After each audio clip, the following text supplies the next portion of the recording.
নমস্কার, আমি দুলাল স্যার, একজন প্রবীণ অধ্যাপক। আপনাদের একটা প্রয়োজনীয় কথা বলছি, মন দিয়ে শুনুন, ভালো লাগতে পারে।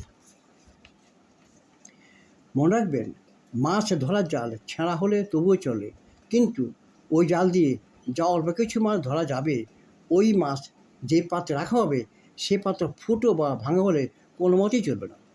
কথার অর্থ হলো, মাছ ধরার জাল ছেঁড়া হলে ওই জাল দিয়ে বেশি মাছ ধরা যাবে না, কিন্তু অল্প কিছু মাছ তো ধরা যাবে। ওই মাছ একটি ভালো পাত্রে রাখলে একটি মাছও পড়ে যাবে না, সব মাছ পাত্রে থেকে যাবে।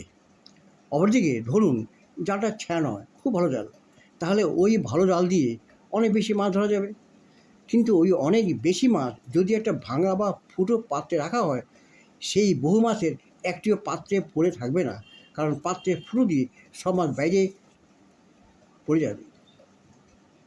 অর্থাৎ ধরুন আপনি কম টাকা পয়সা আয় করেন, কিন্তু যদি আপনি ওই কম টাকা পয়সায় সঠিক পথে খুব ভেবেচিন্তে হিসেব করে খরচ করেন, তাহলে আপনি ওই অল্প টাকা দিয়েই অনেক প্রয়োজনীয় কাজ সম্পন্ন করতে পারবেন।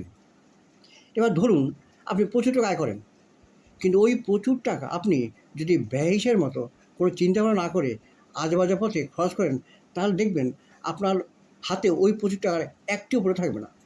সব টাকা যে কখন শেষ হয়ে গেছে আপনি তা বুঝতেই পারবেন না।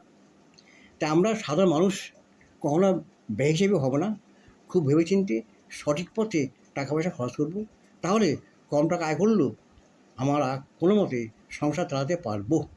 আজ এই পর্যন্তই, পরে আবার হবে। নমস্কার।